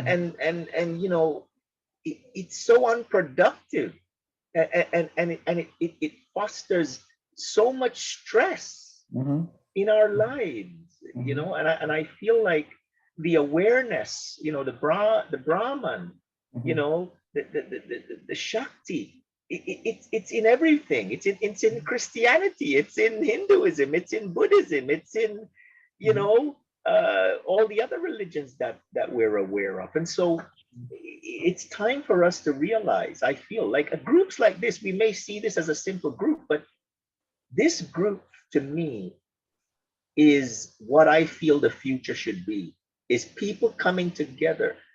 It doesn't matter whether you're a Christian, a Rastafarian, a Hindu, to realize that we can all learn from each other. Yep. We can all gain from each other. And thanks to Jason and Pin to thanks to Jason and Pin. They're amazing. They're amazing. I agree with you that they have invested a lot of time and effort to bring about a change that I think is not just for this group, it's for the whole world. Yeah. So let's get to Alan quickly. Hi, Alan. Oh, hi. Yeah. Anyway, just listening in, I thought that dealing with some of these issues personally, it kind of reminds me of a Jungian approach that we have to confront our fears and deal with the dark side in our personality so that we can evolve. The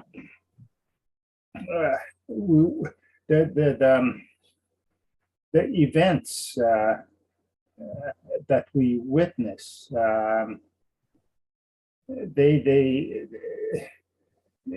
we witness them from our personal perspective. They may not be the way others view them, but there is very much an individual component in our development, but there's also a cultural development that the aggregate group of people who are around, they need to evolve consciously too. And I think that's been something that's kind of built in our evolution, that our whole cultural group, our tribe, evolves as we individually become greater people. And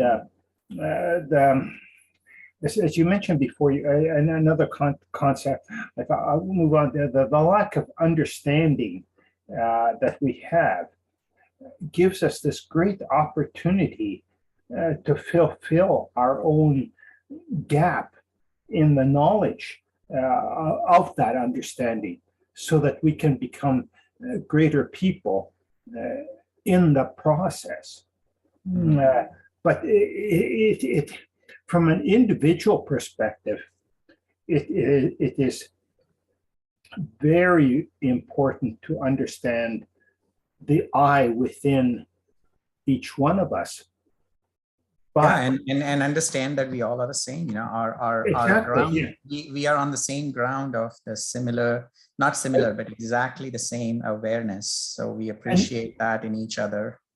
Yeah. But we have to understand other people's individuality too, to be able to fully appreciate and integrate this stuff, so that we individual comes from indivisible. Yes. So this indivisible, you know, we think individual is this me versus you, but if you really think hard about it, you know, if you really are going to be a true individual, you will feel that oneness with everybody, and that really makes you a strong individual, stronger individual. I agree. You have to be able to appreciate other people, but much more than just the people, but you have to appreciate their point of view, so that then you become integrated into that collective that becomes our tribe, and who we collectively build up over generations. But the problem I see is that we have developed a very strong institutionalized structure within our collective, which is very difficult to change.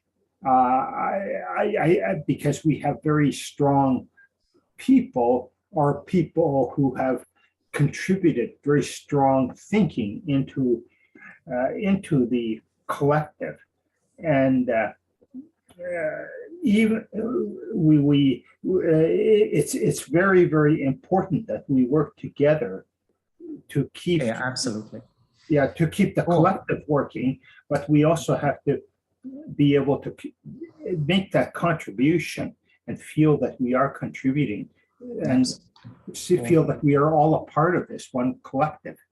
Yeah. So Jason and Pin, do you guys want to take over? Are you guys still here? Pin, you there? Jason? Oh yeah, I'm here. Yeah, I'm here. Yeah. Yeah, Thank we're you here. so much, We're here. Well, great discussion. It's a few minutes, 8 minutes after the hour. Yeah. And so I think maybe we wrap up with this. And thank you, Shashi, taking us Thank you so much. 2-hour journey to get more in touch with our consciousness. It's been wonderful. Thank you so much. Awesome. Well, thank you very much. Thank you so much, Shashi. I appreciate it. Enjoy, guys. Yeah. Great presentation. Thank you, Shashi. Yeah, thanks. Thank you. Okay, and next week on the Qin Dynasty. Yes. Okay.